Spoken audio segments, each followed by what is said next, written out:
بسم اللہ الرحمن الرحیم۔ اللہ تبارک و تعالیٰ سے شروع جو بڑا مہربان اور نہایت رحم کرنے والا ہے۔ پیارے دوستو، آج کی اس ویڈیو کے اندر ہم آپ کو بیان کریں گے کہ اللہ تبارک و تعالیٰ نے سانپ اور مور کو جنت سے کیوں نکالا۔ ان دونوں نے ایسا کون سا گناہ کیا تھا کہ اللہ تبارک و تعالیٰ نے ان کو جنت سے نکال دیا اور ان کو بدصورت بنا کر زمین پر نازل کر دیا، اور چھپکلی نے ایسا کون سا گناہ کیا تھا کہ حضور نبی کریم صلی اللہ تعالیٰ نے اس کو قتل کرنے کا حکم ارشاد فرمایا ہے۔ ناظرین محترم، سانپ اور مور جنت سے آئے ہوئے جانور ہیں۔ جنت میں گھومنے پھرنے اور کھانے پینے کو بہت کچھ تھا، لیکن جنت میں اکیلے اور تنہا ہونے کی وجہ سے حضرت آدم علیہ السلام اداس رہتے تھے۔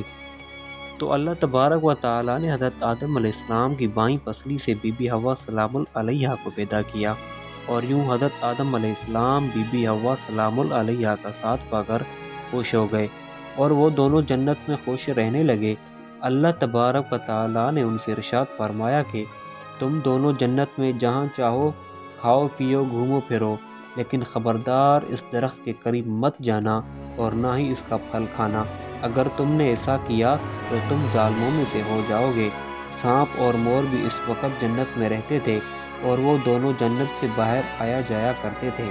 اس وقت سانپ کے پیر بھی تھے، اور سانپ کے منہ سے عورت کی بہت اچھی خوشبو آتی تھی، اور مور آج جتنا خوبصورت دکھائی دیتا ہے اور وہ اس سے کہیں زیادہ خوبصورت دکھائی دیتا تھا۔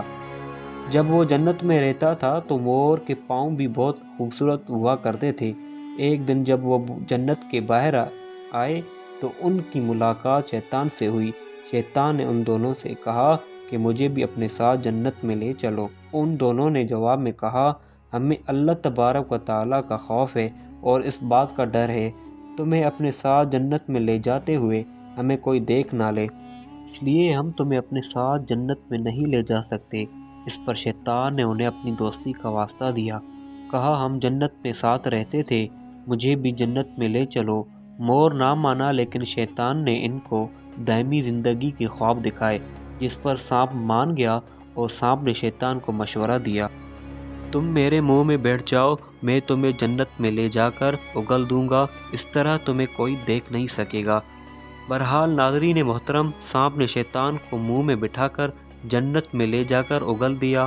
اس طرح شیطان دوبارہ جنت میں داخل ہونے میں کامیاب ہو گیا۔ شیطان نے جنت میں حضرت آدم علیہ السلام اور بی بی حوا سلام علیہا سے ملاقات کی، اور ان سے کہا کہ میں تمہارا خیر خواہ ہوں، تم نے جنت میں ابھی تک وہ پھل کیوں نہیں کھایا؟ اس پر دونوں نے شیطان سے کہا، اللہ تبارک و تعالیٰ نے اس سے دور رہنے اور اس کا پھل کھانے سے منع کیا ہے، اس لیے ہم دونوں نے اسے نہیں کھایا اور نہ ہی کھائیں گے۔ جب حضرت آدم علیہ السلام سو گئے تو شیطان اماں حوا سلام علیہا کے پاس آیا اور انہیں بہکانے لگا کہ اللہ تبارک و تعالیٰ نے پھل کھانے سے اس لیے منع کیا ہے کہیں وہ پھل کھانے کے بعد تم نہ مرنے والے نہ بن جاؤ اور ہمیشہ کے لیے جنت میں رہنے لگو۔ حضرت بی بی حوا سلام علیہا شیطان کے بہکاوے میں آ کر اس درخت کا پھل کھا لیا۔ حضرت آدم علیہ السلام سو کر اٹھ گئے تو بی بی حوا سلام علیہا نے انہیں بھی اس درخت کا پھل کھانے پر مجبور کیا، اور وہ پھل حضرت آدم علیہ السلام کو کھلا دیا۔ جیسے ہی انہوں نے اس درخت کا پھل کھایا تو ان کا جنت کا لباس اتر گیا۔ تبھی اللہ تبارک و تعالیٰ نے ان دونوں سے کہا، میں نے تمہیں اس درخت کے پاس جانے سے منع اور اس کا پھل کھانے سے منع نہیں کیا تھا، پر تم نے میری بات نہ مان کر اور اس درخت کا پھل کھا کر اپنی جان پر ظلم کیا ہے۔ تبھی حضرت آدم علیہ السلام اور بی بی حوا سلام علیہا کو اپنی لغزش کا احساس ہوا، اور انہوں نے اللہ تبارک و تعالیٰ سے معافی مانگی۔ اللہ تبارک و تعالیٰ نے انہیں معاف فرما دیا اور ان دونوں کو جنت سے نکال کے زمین پر نازل فرما دیا، اور فرمایا کہ زمین پر خاص وقت تک تمہارا ٹھکانہ ہے اور تم زمین پر ہی رہو گے۔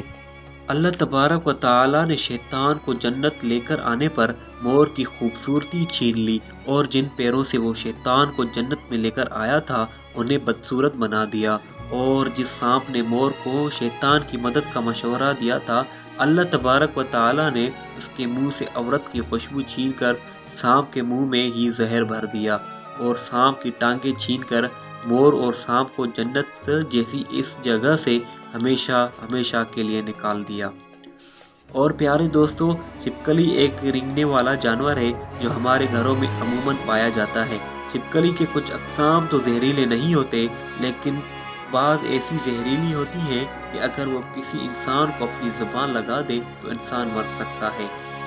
چھپکلی ایک ایسا جاندار ہے جس کو دیکھ کر ہر انسان ہی کراہت محسوس کرتا ہے، خاص کر کے گھر کی خواتین کے لیے تو چھپکلی والے کمرے میں سونا بھی محال ہو جاتا ہے۔